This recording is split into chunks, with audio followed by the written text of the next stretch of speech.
बिस्मिल्लाहिर्रहमानिर्रहीम इय्याका नअबुदु व इय्याका नस्तईन। मेरे पाकिस्तानियों, फार्म 47 की हुकूमत तो सिर्फ एक कठपुतली है जो एस्टैब्लिशमेंट की रजामंदी के बगैर नाश्ता भी नहीं कर सकते। ये हुकूमत जुडिशल कमीशन के क़याम से राह फरार इख्तियार कर रही है क्योंकि इसके दिल में चोर है। 9 मई और 26 नवंबर के सानेहात का हिसाब लिए बगैर हम आगे नहीं बढ़ सकते। हमारे लोगों को कत्ल किया गया, अगवा किया गया, जख्मी किया गया और बेजा मुकदमात कायम करके मिलिट्री हिरासत में दिया गया।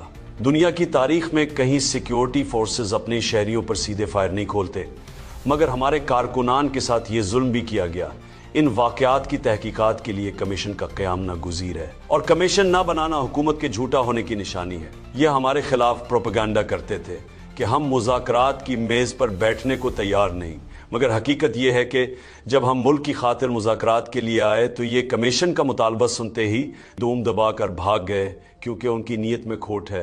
मेरे खिलाफ झूठे मुकदमात चलाने के लिए प्रोसिक्यूशन को 50 करोड़ की रकम अदा की गई। इसके अलावा भी जजेस और वाकला पर हुकूमत का पैसा लगता है। ये वो पैसा है जो अवाम अपने खून पसीने की कमाई से टैक्स की सूरत में भरती है, जिसे सियासी इंतकाम लेने के लिए ज़ाय किया जा रहा है। इसी आदम इस्तेहकाम की बदौलत 2 सालों में 18 लाख लोग ये मुल्क छोड़कर बैरून मुल्क मुंतकिल हो चुके हैं। ये आलमिया है कि हमारा नौजवान बेरोजगारी और लाकानूनियत से मायूस होकर बाहर जा रहा है, मगर किसी को उसकी परवाह नहीं।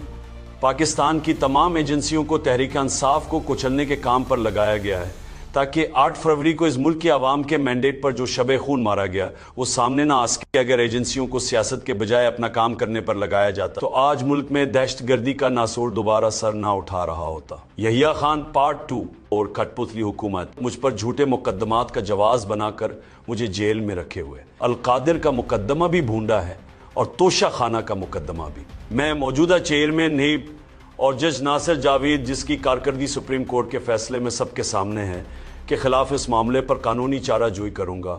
नहीब का मकसद पाकिस्तानी अवाम का लौटा हुआ पैसा वापस निकलवाना है, ना कि सियासी इंतकाम की गर्ज से इस्टेब्लिशमेंट का अहलकार बनना। हाई कोर्ट की नई तकर्रुरी जज राजा मिन्हास को तोशा खाना 2 की अपील का केस थमा दिया गया, जिस पर मुझे शदीद तहफ़्फ़ुज़ात हैं। इसकी वजूहात ये हैं कि सबसे पहले तो अरशद मिन्हास उसका सगा भाई 9 मई के मुकदमात और GHQ हमला केस में मेरे खिलाफ वकील और प्रोसिक्यूटर है। राजा मिन्हास एक ऐसी 26वें आईनी तरमीम की बाबत जज बने हैं जिस तरमीम को हम सरे से मानते ही नहीं।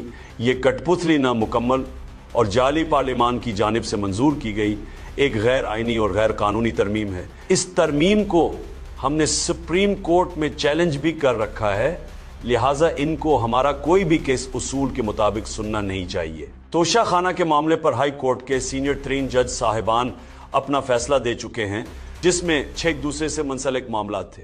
इन सीनियर जज साहिबान के फैसले के बाद सबसे जूनियर जज का इस केस को सुनना नहीं बनता। राजा मिन्हास की तकर्री एडहोक बुनियादों पर 26वें आईनी तरमीम के बाद हुई है और चूंकि इन साहब को मुस्तकिल नौकरी इस हुकूमत की मर्जी से मिलेगी, जिसे हर हाल में मुझे पाबंद सलासल रखना है, लिहाजा यहाँ मफादात के टकराव का नुक्ता भी सामने आ जाता है, जिसकी बुनियाद पर राजा मिन्हास को तोशा खाना केस से उसूलन और अखलाकन अलग हो जाना चाहिए।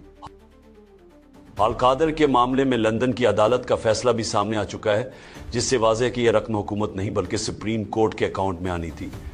इसी लंदन की अदालत के फैसले से यह भी वाज़ेह हुआ कि ये कोई मनी लॉन्ड्रिंग या किसी जुर्म का पैसा साबित नहीं हुआ था।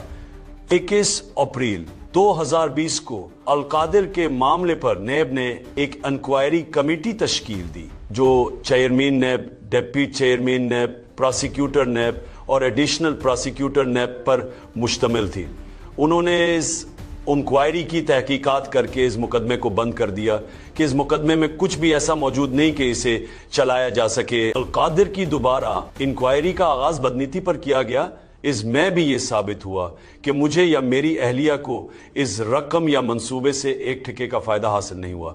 इसके बावजूद मुझ पर दबाव बढ़ाने के लिए मौजूदा चेयरमैन नैब ने अपने ओहदे से बदयांती करते हुए इस केस को जारी रखा और तहरीक इंसाफ को कोचलने की सोच ने मुल्क के हर इदारे का बेड़ा गर्क कर दिया है। हमारे दौर में जो GDP ग्रोथ 6.2% थी, आज वो 0 पर है। मुल्क में सरमायाकारी भी मुसलसल नीचे आ रही है। जो हमारे दौर में कोरोना के बावजूद तेज़ी से ऊपर जा रही थी, जिस मुल्क में आवाम की मुंतखब करदा आईनी हुकूमत मौजूद ना हो, اور قانون کی حکمرانی نہ ہو وہاں کوئی سرمایہ کاری نہیں کرتا۔ تحریک انصاف کو کچلنے کی سوچ نے ملک کے ہر ادارے کا بیڑا غرق کر دیا ہے۔ ہمارے دور میں جو جی ڈی پی گروتھ 6.2% تھی، آج وہ 0 پر ہے۔ ملک میں سرمایہ کاری بھی مسلسل نیچے آ رہی ہے۔ جو ہمارے دور میں کورونا کے باوجود تیزی سے اوپر جا رہی تھی، جس ملک میں عوام کی منتخب کردہ آئینی حکومت موجود نہ ہو اور قانون کی حکمرانی نہ ہو وہاں کوئی سرمایہ کاری نہیں کرتا۔ خیبر پختونخوا میں عوامی انتخاب سے حکومت قائم ہے، جس کی کارکردگی سب کے سامنے۔ کے پی کے اس وقت واحد صوبہ ہے جو خسارہ نہیں کر رہا بلکہ سر پلس میں ہے۔ خیبر پختونخوا حکومت فلاحی ریاست کی طرز پر اپنے منصوبے چلا رہی ہے۔ وہاں صحت کارڈ بحال ہے۔ ملک کو 1100 ارب کا ریونیو ملنا تھا، مگر ان کی جانب سے کی گئی نیب ترمیم کے بعد ہمیں وہ نہیں مل سکا۔ انہوں نے یہ ترمیم صرف اس لیے کی تاکہ نواز شریف سمیت پورے خاندان کے کیسز معاف ہو سکے۔ پاکستان جب تک مافیا کی جانب سے کی گئی ڈیلوں کی بدولت دائروں کے سفر سے نہیں نکلے گا، ترقی اس ملک کا مقدر نہیں بنے گی۔ حقیقی آزادی کے لیے پاکستان کے ہر فرد کو تحریک انصاف کا ساتھ دینا ہوگا۔ نوجوان اپنے آپ کو خوف سے آزاد کریں۔ مولانا رومی کے بقول جب انسان کے پاس پر ہیں تو اس کا چونٹیوں کی طرح رینگنا نہیں بنتا، لہذا خوف کے بھوت توڑ کر تحریک انصاف کی ممبرشپ کمپین کا ایسے ہی بڑھ چڑھ کر حصہ بنتے رہیں۔